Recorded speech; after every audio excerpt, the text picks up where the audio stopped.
Started working the night shift at Harborline Residential Tower a month ago. I liked the quiet. I liked being invisible in a building filled with people who slept through the night. Elderly tenants who fed birds at sunrise, business travelers who never unpacked, students who studied until they collapsed. I was the one awake while the building exhaled and rested. The lobby at night felt like a different place. Polished marble turned to black glass, reflecting the storm-lit windows. The only sounds were the soft hum of the elevator and the steady breath of rain running down 30 floors of glass. Routine became a comfort. A cup of cheap coffee. A crossword I never finished. A radio show that faded into static. I thought I would learn the building's every quirk and shadow. But on my 26th night, I realized the building had secrets I was never meant to know. At 1:17 a.m., footsteps echoed through the lobby speakers. Footsteps from Camera 3. Camera 3 faced the sealed east corridor of the third floor. No one had walked there in years. The screen flickered, and the boarded door was gone, replaced by a long, pristine hallway stretching into darkness. A place I had never seen, but the building clearly remembered. A man emerged from the shadows, tall, wet footprints behind him. One leg dragging like something heavy clung to it. His jaw was rigid, his eyes downcast. Then the feed snapped back. Boards, dust, silence. I told myself it was fatigue, a glitch, a haunted imagination. But when Martha from 312 came down, robe tied and shaking hands, saying someone paced outside her door for half an hour, the lie didn't hold. We rode the elevator up together. The fluorescent lights buzzed too loudly. My ears rang with pressure. The corridor felt colder than it should. The sealed door looked swollen with moisture. "Listen," Martha whispered. Tap, drag, tap, drag. I touched the boards. They were warm, as though a pulse ran through them. Martha backed away, eyes shining with fear. I told her to lock her door, and she practically sprinted back into her apartment. On the descent, the elevator stuttered.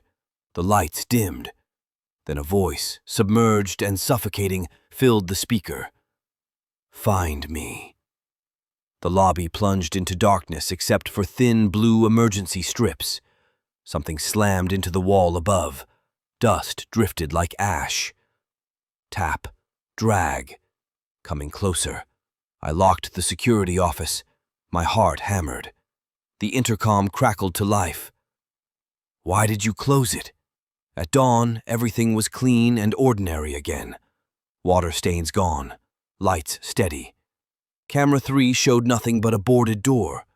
Maintenance told me the corridor had flooded 20 years ago. 5 residents drowned before help arrived. One body was never identified. All records lost in the incident, a tragedy the building tried to bury. Management wrote a memo. Polite words, passive verbs. They told me to add the third floor to patrol duties, for reassurance of concerned tenants. They left before sundown. I stayed.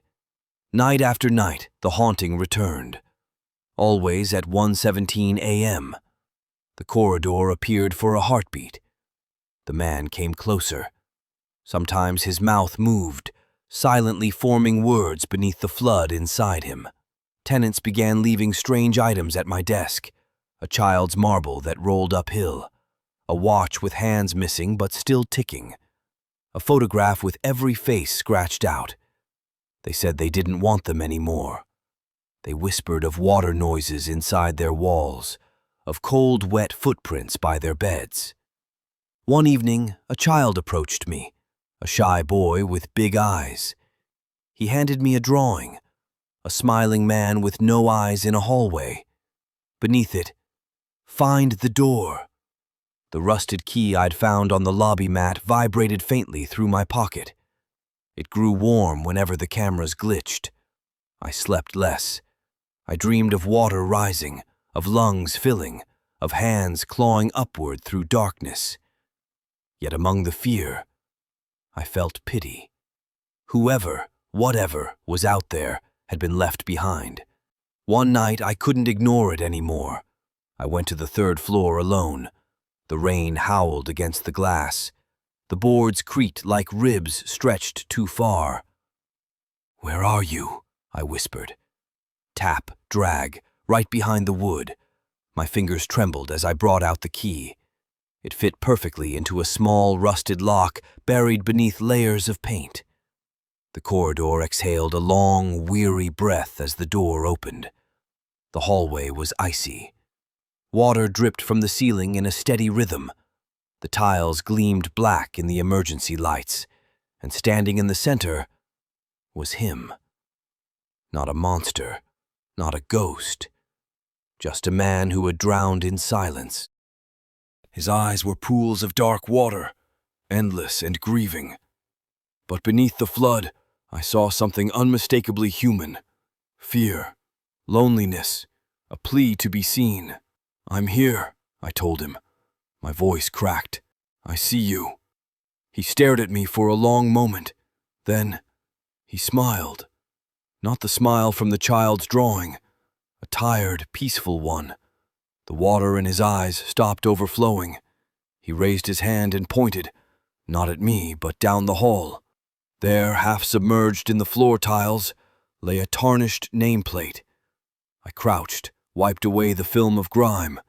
It read, "Daniel Shore, Maintenance Supervisor, 1984 to 2005. A name, a person, something the flood had stolen from him. I looked back up, but the corridor was empty. The steps had stopped. The boards no longer groaned.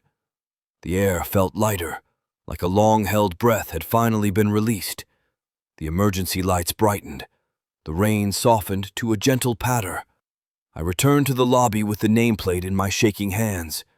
I cleaned it, polished it, mounted it on a small memorial wall near the mailboxes, with flowers left quietly by early-rising neighbors. Tenants paused the next morning, noticed it, and whispered soft blessings as they passed.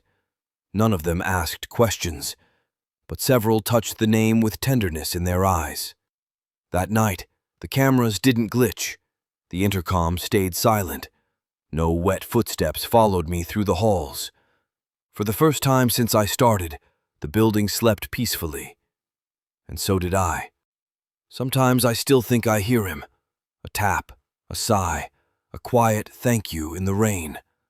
Not a haunting anymore, just a presence passing by. A life remembered. A soul at rest. Harborline no longer feels like a place where the lost are forgotten. It feels like a place where they can finally go home. If you want to keep walking these silent corridors with me, stay close. Subscribe to the channel. Don't let the footsteps follow you alone.